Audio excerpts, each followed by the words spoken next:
Hello dear friends, how are you all? Hope you all are doing well. So today I am going to start a very important topic of this chapter, laws of motion, that is Newton's second law of motion.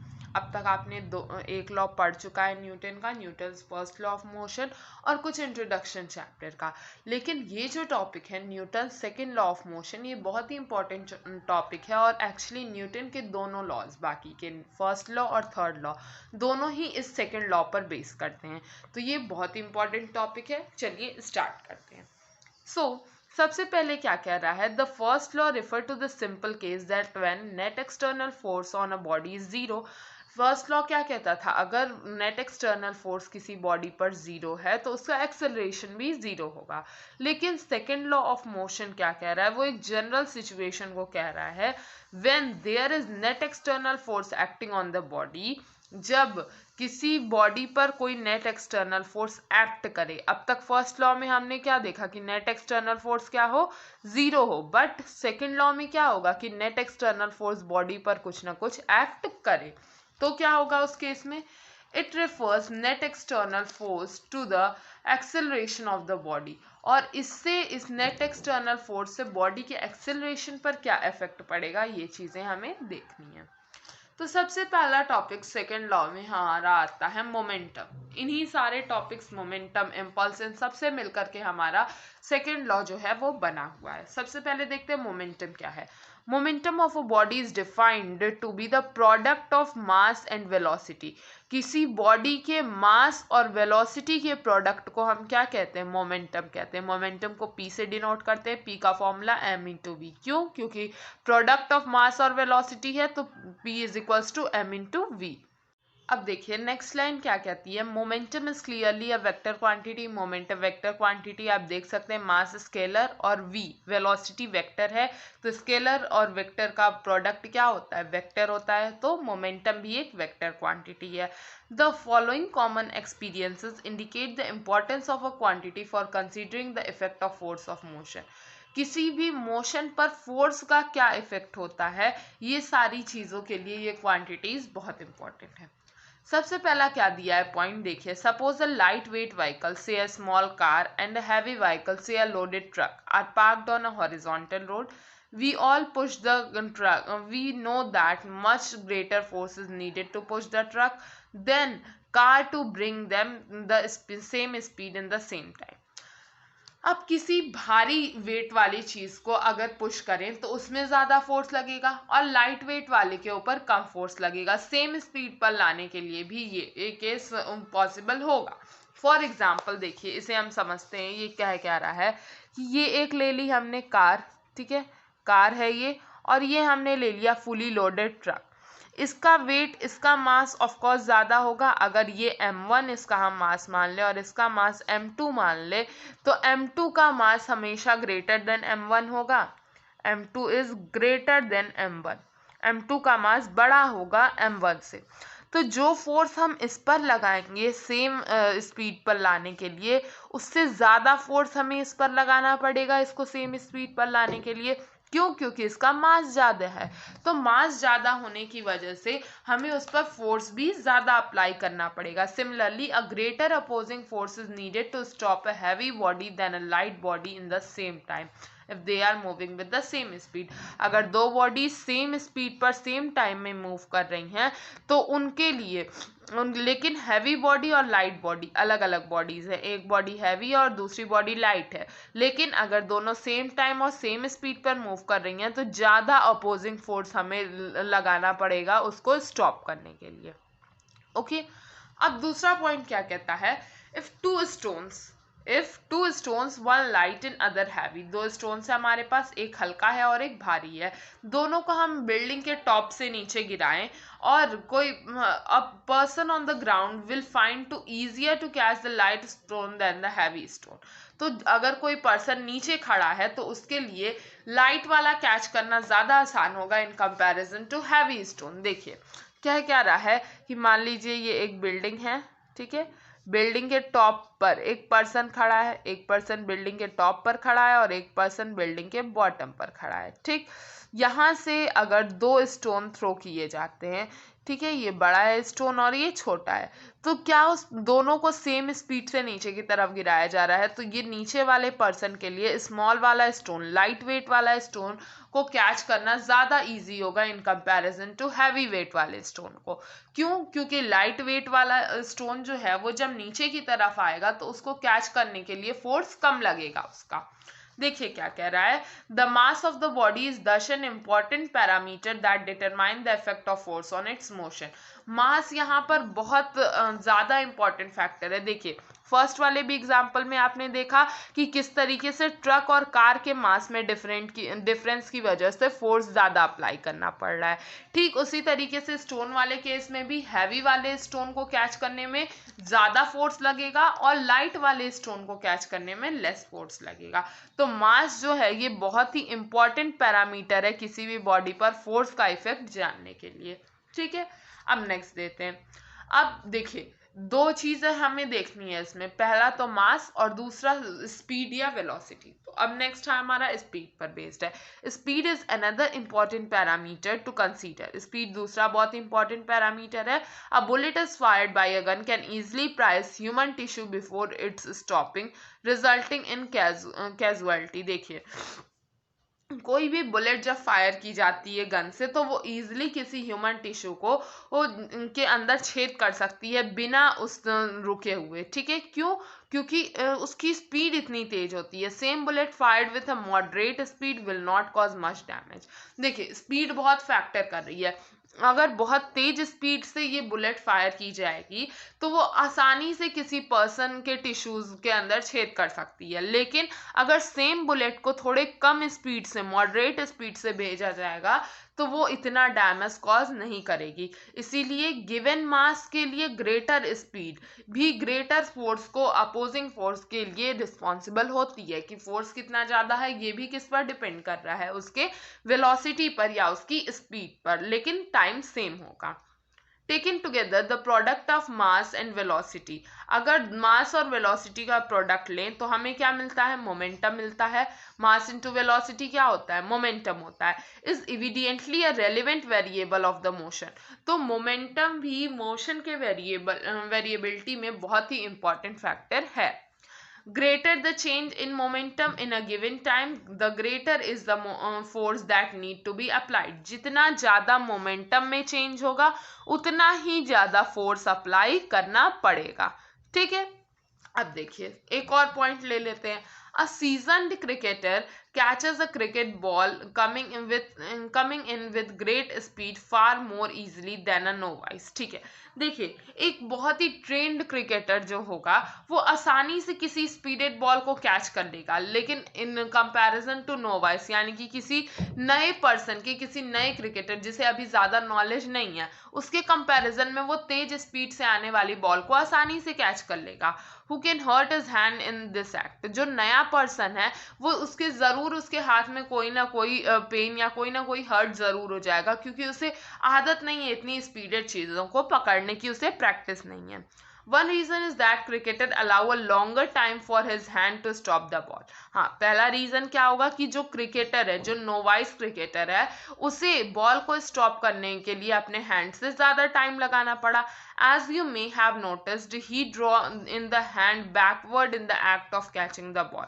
ठीक है, वो ball को पकड़ने के बाद अपने hands को कुछ पीछे करता है। The novice on the other hand keep his hand fixed and tries to catch the ball almost instantly. लेकिन जो नए पर्सन होते हैं वो क्या करते हैं, एक फिक्स जगह पर अपने हाथ को रख करके उस बॉल को कैच करना चाहते हैं।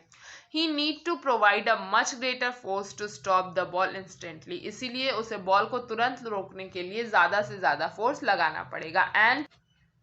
एंड दिस हर्ट्स, और इसकी वजह से उसे चोट लग सकती है। The conclusion is clear, force not only depends on the change in momentum. Force केवल मोमेंटम के चेंज पर डिपेंड नहीं करता है, but also on how fast the change is brought about. लेकिन कितने तेजी से वो चेंज लाया जा रहा है इस पर भी डिपेंड करता है। The same change in the momentum brought about in the shorter time need a greater applied force। ठीक है, जितने कम टाइम में मोमेंटम होगा उतना ही, जितना सडन चेंज होगा मोमेंटम में उतना ज्यादा फोर्स अप्लाई करना पड़ेगा। In short, greater the rate of change of momentum greater is the force. जितना ज़्यादा rate of change of momentum होगा उतना ही ज़्यादा फोर्स होगा। देखिए जैसे क्रिकेटर वाला एग्जांपल लिया, जो ट्रेंड क्रिकेटर होगा वो अपने हैंड्स की पोजीशन चेंज करता रहेगा उस बॉल को कैच करने के लिए, लेकिन इन कंपैरिजन टू नोवाइस, जो न्यू क्रिकेटर है वो क्या करेगा, हैंड्स को अपने फिक्स रखेगा, जिसकी वजह से उसको हर्ट होगा। ठीक है, अब देखते हैं आगे, देखिए क्या कह रहा है। Observation confirmed that product of mass and velocity, that is momentum, is basic to the effect of force of on motion। देखिए मोमेंटम, अभी तक हम ये जान चुके हैं कि मोमेंटम एक बहुत ही इंपॉर्टेंट कैरेक्टरिस्टिक है किसी बॉडी पर मोशन, किसी मोशन पे फोर्स के इफेक्ट के लिए। ठीक है, suppose a force is fixed is applied for a certain interval of time on two bodies of different masses. Suppose क्या करना है कि कुछ ना कुछ फोर्स दो बॉडीज पर एक सर्टेन इंटरवल ऑफ टाइम के लिए दो अलग अलग मासेस की बॉडीज पर अप्लाई किया जा रहा है, इनिशियली एट रेस्ट, जो कि पहले रेस्ट पर थी। The lighter body picks up a greater speed than the heavier body. जो लाइटर बॉडी है वो हैवियर बॉडी से ज़्यादा जल्दी स्पीड को पिकअप करेगी। However, at the end of the time, observation shows that each body acquires the same momentum। लेकिन last में हमें क्या देखने को मिलेगा कि दोनों ही बॉडीज, जिसका मास ज़्यादा था और जिसका मास कम था, दोनों का ही मोमेंटम सेम होगा। ये कैसे पॉसिबल है? Thus the same force for the same time causes the same change in momentum for different bodies।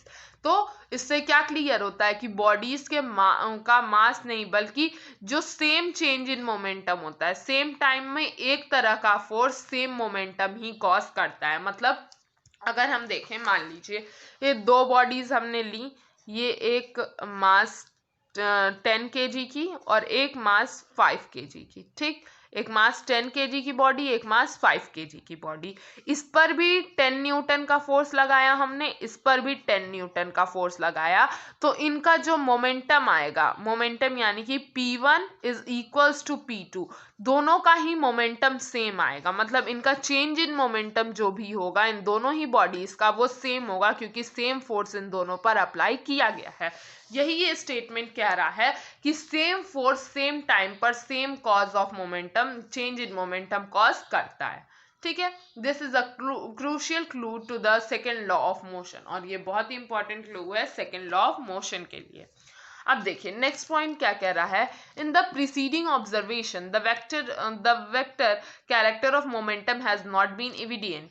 इन ऊपर के ऑब्जर्वेशंस में हमने मोमेंटम के वेक्टर कैरेक्टरिस्टिक को नहीं नोटिस किया, वेक्टर यानी कि उसके डायरेक्शन को हमने नहीं एविडेंट किया। In the example or so far, momentum and change in momentum both have the same direction। देखा जाए तो मोमेंटम और चेंज इन मोमेंटम दोनों का ही सेम डायरेक्शन होगा, but this is not always the case. लेकिन हमेशा ये पॉसिबल नहीं है। Suppose a stone is rotated with uniform speed in a horizontal plane by means of a string.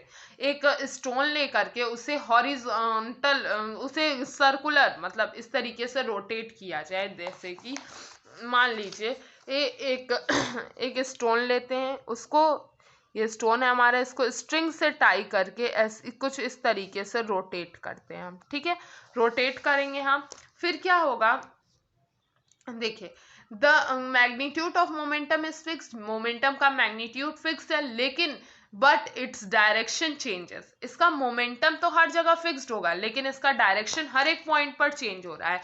देखिए तो यहाँ पर जो डायरेक्शन था बॉल का, क्या यहाँ पर भी वही डायरेक्शन होगा? नहीं, डायरेक्शन चेंज हो गया। तो डायरेक्शन इस जो स्टोन है उसका हर एक पॉइंट पर चेंज हो रहा है। A force is needed to cause this change in momentum vector. और मोमेंटम के वेक्टर में ये चीज़ किस वजह से हो रही है? एक फोर्स की वजह से। एक फोर्स नीडेड है इस कॉज को कराने में। ठीक है, देखिए यहाँ पर डायग्राम में दिया हुआ है, एक गर्ल है जो कि स्ट्रिंग से एक स्टोन को रोटेट कर रही है, और कुछ इस तरह का रोटेशन है, पहले इधर था डायरेक्शन स्टोन का और बाद में इधर हो गया, तो डायरेक्शन चेंज हो रहा है। मोमेंटम का मैग्नीट्यूड सेम है बट डायरेक्शन चेंज हो रहा है। अब देखिए the force is provided by our hand through the string. Experience suggests that our hand need to exert a greater force if the stone is rotated at greater speed in a circle or smaller radius। देखिए अगर आपको जितनी fast speed से उस stone को rotate करना है उतना ही ज़्यादा फोर्स आपको अपने हैंड से लगाना पड़ेगा। ये तो एक्सपीरियंस चीज़ है, आपने कॉमन लाइफ में देखी होंगी कि जितना तेजी से आपको किसी चीज़ को रोटेट करना पड़ता है उतना ही ज़्यादा फोर्स आप उस पर लगाते हैं। This correspond to the greater acceleration और equivalently a greater rate of change in momentum vector. तो ये क्या है, ग्रेटर एक्सिलरेशन होगा उसका और उतना ही ज्यादा rate of change in momentum vector होगा। This suggests that greater the rate of change in momentum vector, the greater is the force applied. जितना तेजी से मोमेंटम के वेक्टर में चेंज होगा उतना ही ज्यादा फोर्स हमें अप्लाई करना पड़ेगा। So this is all about. अब देखते हैं the qualitative observation led to the second law of motion expressed by Newton as follows. अब मेन स्टेटमेंट आता है हमारे सेकेंड लॉ ऑफ मोशन का जो कि न्यूटन ने स्टेट किया था। क्या कहते हैं वो? The rate of change of momentum of a body is directly proportional to the applied force and takes place in the direction in which the force act. The rate of change of momentum, momentum के change होने का rate किसी body का is directly proportional to the applied force, वो applied force के directly proportional है। और किस डायरेक्शन में होगा? जिस डायरेक्शन में फोर्स अप्लाई एक्ट करेगा उसी डायरेक्शन में ये रेट ऑफ चेंज होगा। देखिए क्या कह रहा है ये, एग्जैक्टली क्या कह रहा है, rate of change of momentum, यानी कि अगर मोमेंटम पहले P1 था और बाद में P2 हुआ तो rate of change P2 minus P1, ठीक है, P2 minus P1 divided by T एक टाइम में किसके डायरेक्टली प्रोपोर्शनल है? F के डायरेक्टली प्रोपोर्शनल है। तो second law of motion exactly क्या कहता क्या है? F is directly proportional to P2 minus P1 divided by T। ये है हमारा second law of motion, Newton second law of motion यही कहता है कि rate of change of momentum किसके डायरेक्टली प्रोपोर्शनल होगा? फोर्स के। Thus, if under the action of force for a time interval delta t, the velocity of a body of mass m changes from v to v plus delta v, that is initial momentum is equals p is equals to mv changed by P is equals to M delta V according to the second law. देखिए second law क्या कहता है कि अगर कोई किसी body का time interval क्या है? डेल्टा टी है, तो उसकी वेलोसिटी पहले क्या रही होगी? एम, और वेलोसिटी वी से कितनी चेंज हो जाएगी? V to V plus delta V, ठीक है। तो इनिशियल मोमेंटम हमें मिल जाएगा P is equals to M V, जो कि चेंज होकर के P is equals to M delta V बन जाएगा according to second law. Second law के अकॉर्डिंग अब क्या होगा? F is directly proportional to delta P upon delta T, delta P upon delta T that is equals to proportionality का sign हटाने के लिए हम K एक लगाएंगे कांस्टेंट, तो हमें क्या मिल जाएगा? Delta P divided by delta T। F is equals to K into delta P divided by delta T। यहाँ क्या है? K is a constant of proportionality. Taking the limit delta T is equals to 0। अब एक limit ले लेते हैं कि delta T 0 के इक्वल है, तो the term delta P by delta T becomes derivative और डिफरेंशियल कोफिशिएंट ऑफ P। तो ये जो टर्म है delta P upon delta T, ये इसका एक डेरिवेटिव बन जाएगा क्या? कोफिशिएंट P का with respect to T, with respect to T coefficient of P बन जाएगा, जिसको हम डिनोट करेंगे dP अपॉन dt, ठीक है, dP अपॉन dt। दस F इज इक्वल्स टू के D P upon D T. के हमारा कांस्टेंट है और ये हमारा जो डेरिवेटिव मिला है D P upon D T. For a body of fixed mass m, अगर किसी कोई बॉडी है जिसका मास फिक्स्ड है m, तो D P upon D T is equals to D upon D T M into V. तो यहाँ से हमें क्या मिल जाएगा? That is equals to m into D V upon D T, that is equals to M A. तो second law को हम कैसे लिख सकते हैं? F इज इक्वल्स टू के एम ए। अगर K की वैल्यू हम 1 माने तो डायरेक्टली हमें फॉर्मूला मिल जाएगा F is equals to M A, ठीक है। ये आपने 9th क्लास में भी पढ़ रखा होगा कि F is equals to M A होता है, force is equals to mass into acceleration, which shows that force is proportional to the product of mass and acceleration। तो ये क्या हमें यहाँ से देखने को मिल रहा है कि फोर्स किसके डायरेक्टली प्रोपोर्शनल है? मास और एक्सेलरेशन के प्रोडक्ट के। अब देखिए, the unit of force has not been defined so far, in fact we use equation 5.4। इस वाले इक्वेशन को अगर हम यूज करें यूनिट ऑफ फोर्स डिराइव करने के लिए तो हमें क्या मिलेगी, have the liberty to choose any constant value K, for simplicity K is equals to 1, तो हम के की वैल्यू को 1 रख देंगे। और सेकेंड लॉ को हम लिख सकते हैं F is equals to D P by D T और is equals to M A. ठीक है, SI unit of force is one that cause an acceleration of 1 meter per second square। ठीक है, SI यूनिट ऑफ फोर्स क्या हो जाए, उनको हम डिफाइन कर सकते हैं कि SI यूनिट ऑफ फोर्स वही होती है जो कि 1 मीटर पर सेकेंड स्क्वायर का एक्सेलरेशन कॉज करे अगर उस बॉडी का मास 1 kg हो तो। यूनिट ऑफ फोर्स को हम क्या कहते हैं, न्यूटन कहते हैं। 1 Newton is equals to 1 kg metre per second square. Okay, I hope this is clear. अब आगे देखते हैं। Let us note this stage some important point about second law। second law के बारे में कुछ important points देख लेते हैं। देखिए, in the second law F is equals to 0। Second law में एफ इज इक्वल्स टू अगर 0 होगा तो ए इज इक्वल्स टू भी 0 होगा। अगर फोर्स 0 है तो एक्सेलरेशन भी 0 होगा। The second law is obviously consistent with first law. तो यहाँ पर फर्स्ट लॉ आपको देखने को मिल रहा है, अगर कोई एक्सटर्नल फोर्स अप्लाई नहीं होगा तो एक्सेलरेशन क्या होगा, 0 होगा। अब देखिए, second law of motion is a vector law. Second law क्या है, एक वेक्टर लॉ है। It is equivalent to 3 equation, इसीलिए ये 3 इक्वेशंस के इक्विवेलेंट है और हर एक का कंपोनेंट वेक्टर क्या है, देखिए F X is equals to D P X upon D T that is equals to M A X. फिर F Y is equals to D P Y upon D T is equals to M A Y. F Z is equals to D P Z upon D T is equals to M A Z.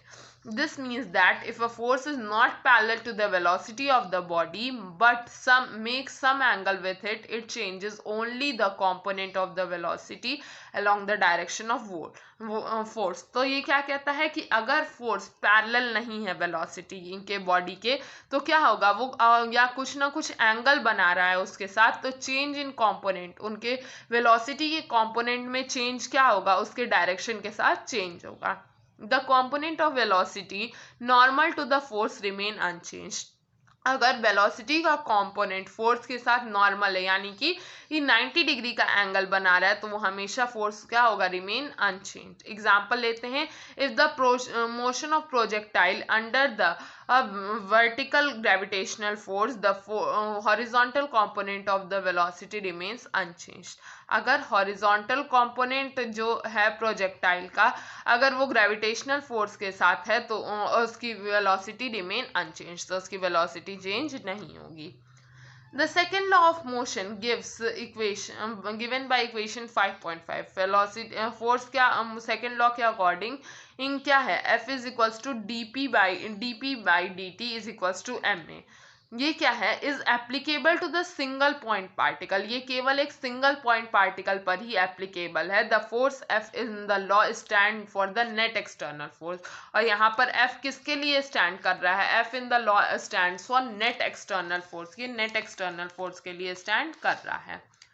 अब on the particle and A stand for acceleration. F क्या है, net external force है particle पर, ए acceleration है particle का।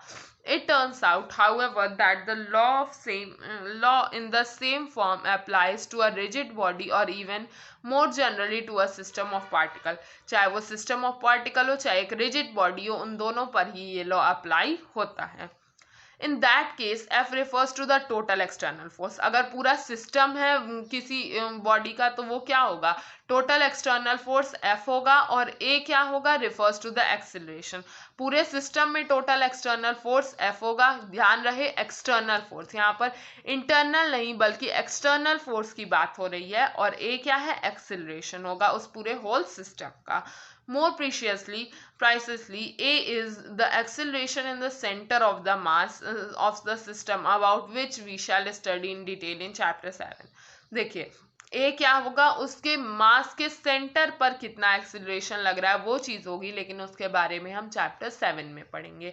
Any internal force in the system are not be included in force. देखिए F में अगर किसी सिस्टम की हम बात करेंगे तो एफ में कभी भी किसी भी इंटरनल फोर्स को हम इंक्लूड नहीं करेंगे। ओके, अब आते हैं, देखिए फोर्थ पॉइंट क्या कहता है, the second law of motion is the local relation which means that F at a point in the space location of the particle at a certain instant of time is related to A at that point at that instant. Second law of motion of local relation, एक local relation है second law of motion, जो क्या कहता है कि force at a point in space, किसी भी location of particle पर जो force होगा at a certain instant of time, एक instant of time पर, वो उसके acceleration से relate करेगा उसी point के instant पर.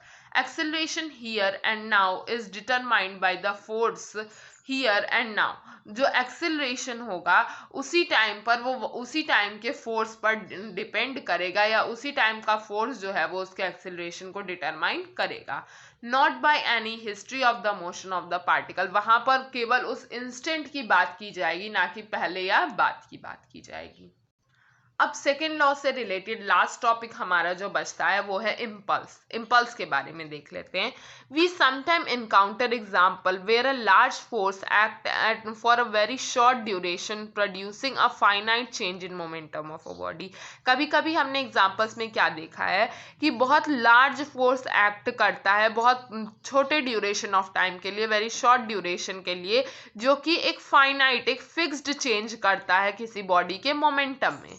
For example, when a ball hit a wall and bounce back, the force on the ball by the wall act for a very short time.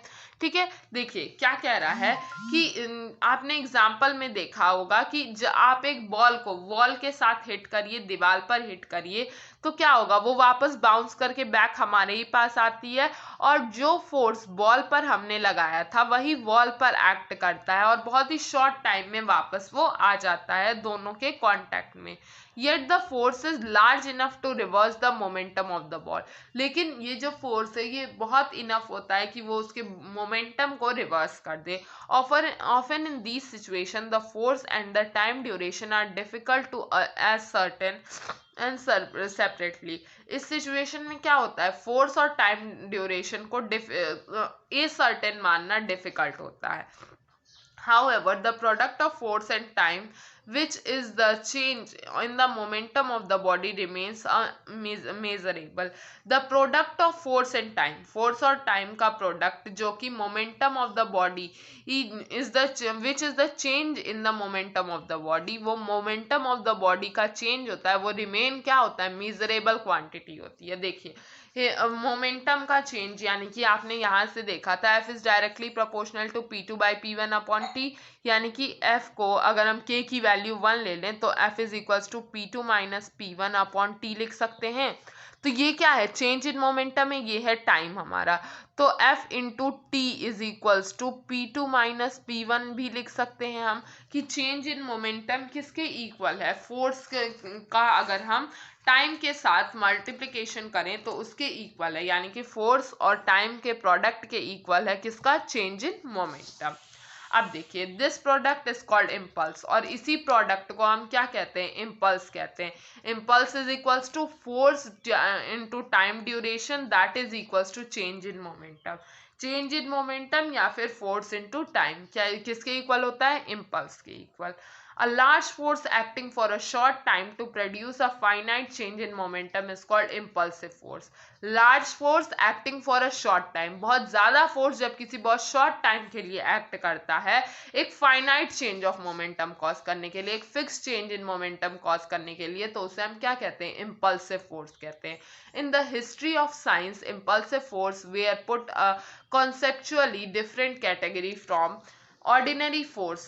Newton mechanics has no such distinction. Impulsive force is like any other force except that it is large. It is large and act for a short time. Historians ने impulsive force को वो बाकी forces से बहुत different category में, ordinary forces से different category में रखा गया था. न्यूटन मैकेनिक्स में इस तरह का कोई डिस्टिंक्शन नहीं था. हाँ, और इम्पल्सिव फोर्स को बाकी अदर फोर्सेस की तरह except that it is large and act for a short time, और बाकी फोर्सेस की तरह इम्पल्सिव फोर्स बहुत बड़ा होता है और बहुत ही शॉर्ट टाइम के लिए एक्ट ये करता है. इसी के साथ हमारा न्यूटन सेकेंड लॉ का पूरा टॉपिक खत्म होता है। नेक्स्ट वीडियो में मैं आपको न्यूटन थर्ड लॉ के बारे में पढ़ाऊंगी। आज के लिए इतना ही। होप आपको सारी चीज़ें समझ में आई होंगी। अगर आपको कोई भी डाउट है आप मुझसे कमेंट सेक्शन में पूछिए। अगर आपको वीडियो पसंद आया तो इसे लाइक करिए, कमेंट्स करिए, शेयर करिए और मेरे चैनल को सब्सक्राइब करके बेल आइकन दबाना मत भूलिए। Thank you.